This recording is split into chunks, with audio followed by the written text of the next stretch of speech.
Welcome everybody to our Inchigeelagh trail. Today we're in the whole churchyard, and on the stone here it says Holy Trinity Church, and it was put up for the bicentenary 1814 to 2014, and at the bottom of it says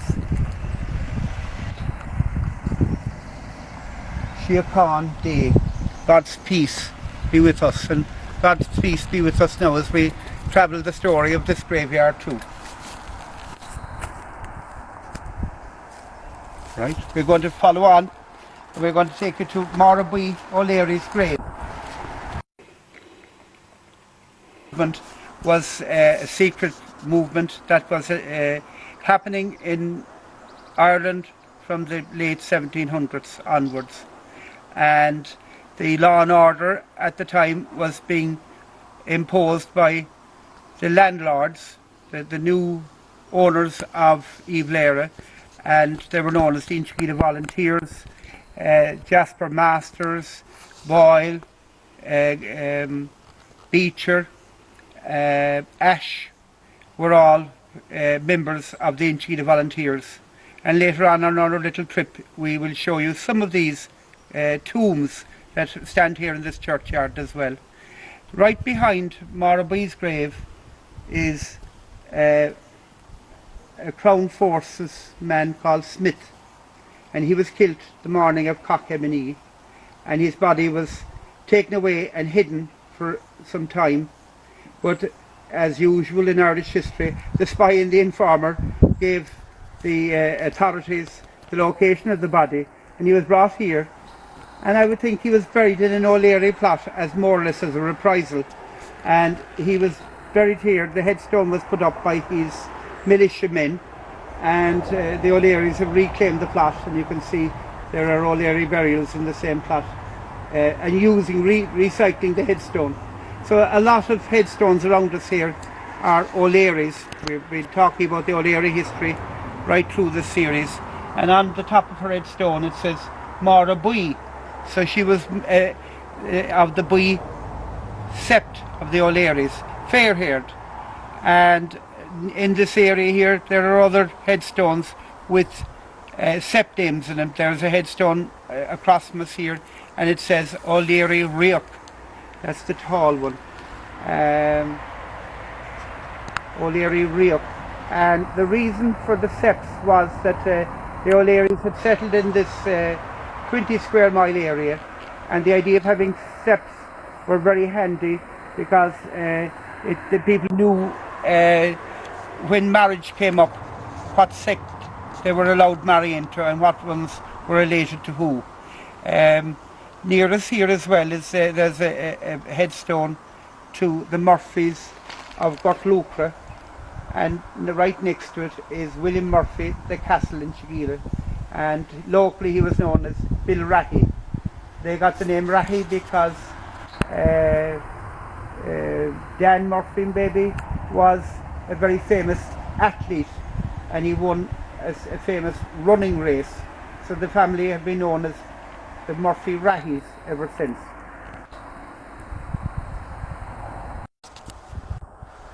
We're in the oldest part of the churchyard here now, and these tombs are called altar tombs, and you can see they look like a church altar. They're raised up, but they are they're steps into them, and there's a little crypt under each one that probably would have been able to take 6 or 8 coffins.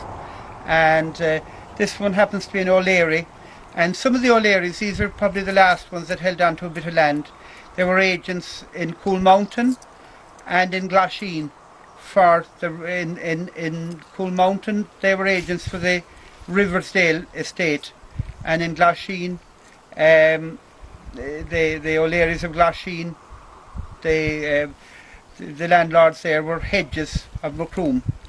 So the other people are Boyles and Barters and Grangers, but the one that Morabui singles out is this guy over here on Barrack Moor, James Barry, and she called him the Bum Barrack the big ass Barry. And I always thought that Barrack Moore was a curse, but as it was actually a title, because when the last Lord Barrymore died, he was the next male heir, and he took the name Barrymore. And the Lord Barrymore, they were up in the Blackwater region, and these were the militia that Morrowby were railing about in Cockemany. The railing over there surrounds the burial plot, and I would think maybe the masters of Carrignacurra, the O'Leary Castle at Carrignacurra, they came into the hands of the Masters family, and it was then known as Castle Masters, and they built a house there in 1713 right next to the castle of Carrignacurra, and around the same year they gave the silver to the church here, and that silver is still in the hands of the Church of Ireland community, and they have brought it here to us on a few occasions, and it's inscribed with the gift of Jasper Masters of Carrignacurra, a silver chalice and paten dating from 1713. So Morrowby's story in some ways is here. The landlords and the O'Learys and the clash they had at Kemeny. The outcome of Kemeny was obviously it was a victory to the tenants, because they used a sort of a guerrilla warfare attack. They used the landscape to attack the Crown forces. But in the end, peace was restored, and there were executions.